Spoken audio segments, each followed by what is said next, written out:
est 7h12 sur Europe 1. Dimitri Pavlenko, vous recevez ce matin le général de brigade Olivier Passot. Bonjour général.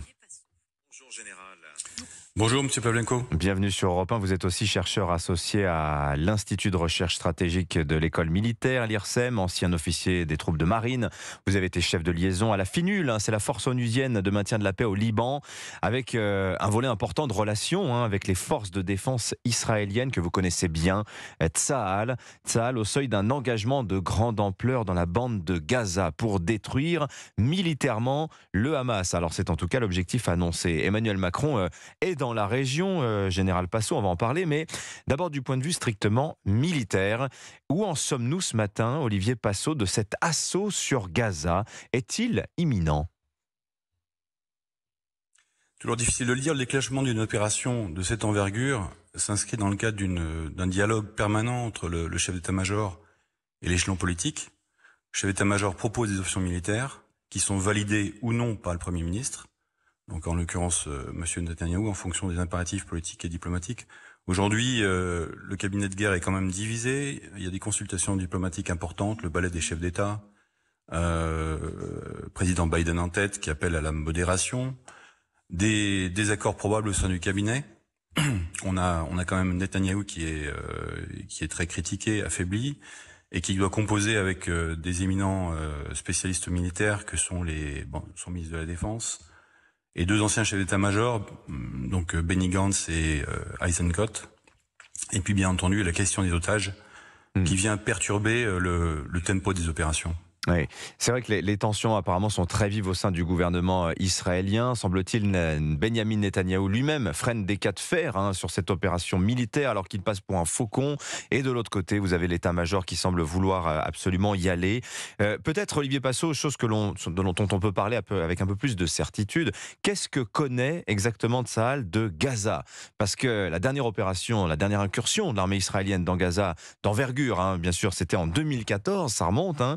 Alors il y a eu des incursions récentes, des petites incursions ces derniers jours, mais rien qui permette de dire que véritablement l'armée israélienne sache exactement où elle met les pieds.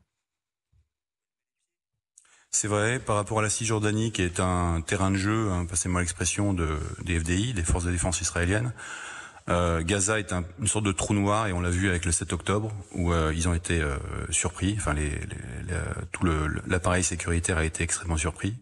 Toutefois, c'est pas tout à fait un trou noir, puisqu'ils ont quand même une activité de renseignement qui est intense, surtout maintenant avec le déclenchement de la campagne aérienne, qui n'est pas seulement à partir de bombardiers, mais également qui met en œuvre des quantités de capteurs électromagnétiques, images, et puis évidemment l'activation des réseaux au sol. Ils ont aussi capturé, ils ont juste capturé des combattants du Hamas qui sont restés vivants et qui sont maintenant aux mains des Israéliens. Ces gens-là vont leur apporter beaucoup d'informations. Oui. Est-ce qu'on a la certitude d'abord qu'il y aura une opération aéroterrestre d'envergure, une offensive de type conventionnel? Effectivement, il y a ce chiffre énorme, 360 000 soldats et réservistes israéliens déployés autour de la bande de Gaza et qui ont noué une nasse extrêmement serrée, plus d'eau, plus de carburant, plus d'électricité. Ça vaut beaucoup de critiques d'ailleurs à Israël à l'échelle internationale. Est-ce qu'on est sûr que ça va se passer de la sorte, ou est-ce qu'on peut envisager que ça se passe de manière différente avec des opérations beaucoup plus ciblées de type antiterroriste, Olivier Passot? Alors d'abord, les 360 000 ou plus soldats israéliens ne sont pas tous cantonnés dans le sud, puisque Israël doit également se garder du front nord, qui est un front extrêmement menaçant. Ils ont évacué la frange des 5 km, la Cisjordanie. Donc ça, ces foyers qui correspondent à des commandements israéliens mobilisent plusieurs dizaines de milliers d'hommes, voire peut-être 100 000 chacun. Ensuite, s'agissant de Gaza, en réalité, tout dépend de l'objectif qui va être fixé et qui va être choisi par l'échelon politique. S'il s'agit vraiment, comme on l'entend dans le langage public, d'éradiquer le Hamas, Israël ne pourra pas faire l'économie d'une opération terrestre ou aéroterrestre. Comment vous décodez par ailleurs, Général Passo, la proposition du président de la République, Emmanuel Macron, d'étendre la coalition anti-Daesh, cette opération Chamal qui œuvre en Irak depuis maintenant près de 10 ans, de l'étendre à la lutte contre le Hamas? Alors, on a vu qu'il y avait des réserves sur le plan politique, mais d'un point de vue tactique, d'un point de vue militaire, est-ce que ça vous paraît pertinent?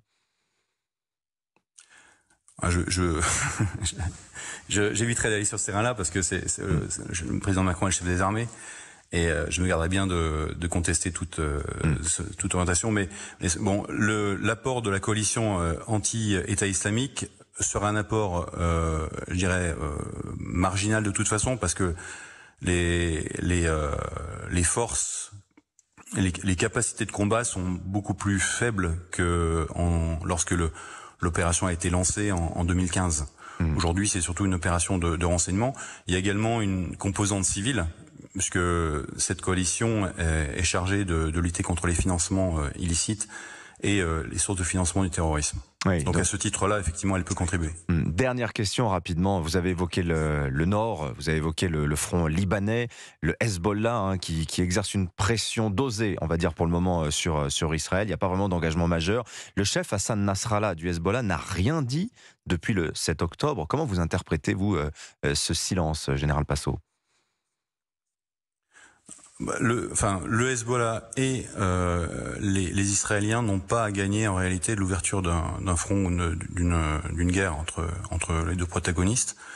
Le Hezbollah, on le sait, c'est une force politique et sociale en plus d'une force militaire.